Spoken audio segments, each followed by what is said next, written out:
Another episode of the Land of the Bible, and here with Yair. And where are we right now here in Jerusalem?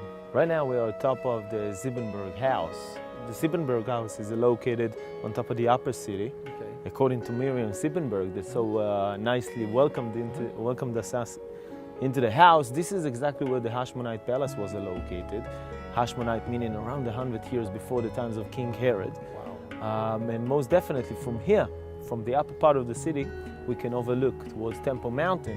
Think of the ongoing walks on a daily basis that Siebenberg from 2,000 years ago would have, waking up in the morning and seeing the carpenters and the stonemasons and all the workers coming in for building of the temple. So literally getting to the temple from here would be an unbelievable quick walk.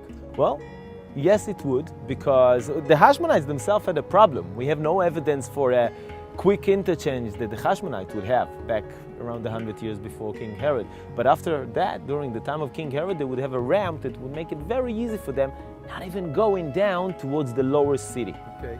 Now, behind you, we've got what's called Temple Mount, and it's got the Golden Dome and Al-Aqsa Mosque, and down right in front of it is the Western Wall, also called the Wailing Wall. And how important is that in the life and times of not just the Jewish faith, but also Christian? Look, 2,000 years ago, it was of no importance whatsoever. It was just a retaining wall that supported the big podium on top of which the temple was built.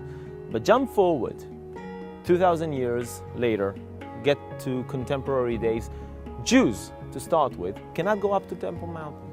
Why? Many different reasons, but out of the many different reasons, two main reasons. We don't know the whereabouts of the Ark of the Covenant, nor can we purify ourselves from the impurity of the dead. As a result, the decree is that Jews are not supposed to go up to Temple Mountain, so most of the Orthodox Jews, and this is very generalizing, will not go up. Okay. So in that perspective, the closest on earth that one can go and be in the proximity of the Holy of Holies, the place where the Ark of Covenant in the time of Solomon was located, and then at the time of Herod's probably an empty room, is the Western Wall, because the top, the Golden Dome, or the Dome of the Rock, where the ancient temple used to be located, are not in the center of the mountain. They are further towards the west.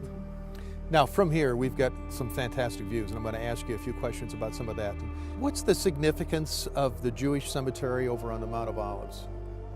Several importances. First, Jews cannot bury their dead inside the city. I've just mentioned Temple Mountain, and I said that the impurity of the dead prevents us from going up on Temple Mountain, and the impurity of the dead would also make the authority bury the dead outside the city, not inside the city.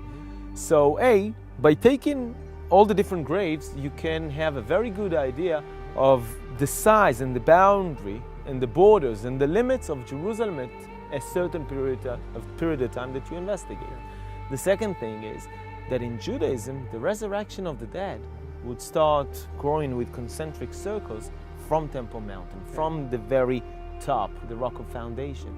If you want to be waking up amongst the first, one wants to be buried in Mount of Olives. Okay. Now, one of the unique things that I think people don't really understand is people put prayers and prayer requests in the cracks of the Western Wall. But twice a year, those are all removed. And what happens to them when they're removed so that there's actually space for more prayers? The little zettelachs, the papers, are a representation of the request. The request is something metaphysical between an individual and his God. So Christians would have requests, Muslims, Jews, and so on. There is the tradition of sticking the note, and the notes are harvested twice a year from in between the cracks of the different bricks. They take them out and they bury them on Mount of Olives over there. I find it to be a very spiritual thing, saying your prayer, your hope is still with us. You know, that to me, that really is very impacting. Now, on the eastern side of Temple Mount, we have the Eastern Gate that's been sealed up, but there's also a Muslim cemetery on the eastern side. Why is that important for the Muslim cemetery on that side of the city? Well, personally, I would adopt a centralist approach that would say, the Muslim also wanted to be buried closest as one can get to Temple Mountain. In the Muslim tradition also, the resurrection of the dead would start with a bridge connecting between Mount of Olives that we can see in front of us and Temple Mountain. So that's one element. The slope, the other side of the slope, was already taken by the Jews, and there are some also Christian graves over there. There is an ongoing approach that said that the Muslims would bury their dead over there in order to prevent the triumphal entry of Jesus, the Messiah. I guess that we'll have to wait with that in order to see. We'll have to see. Yeah. Yair, thank you so much. We appreciate what you're doing. My pleasure again, having. Boy, this is an amazing view, a great place to be. Absolutely. Terrific. Thank you.